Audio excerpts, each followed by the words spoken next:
Hey guys, ng hapon. Nga pala yung ating menu.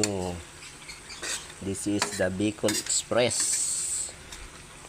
Purong sili po yan mga guys, ginataan natin. So, niluto natin ang palangis-langis muna yung gata bago natin ilagay yung sili. Saka yung tokwa.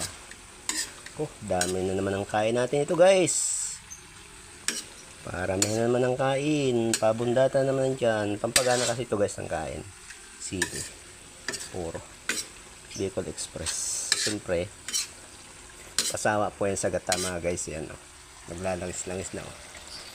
Lalangis-langis na mga guys. Mamaya. Kain tayo nito.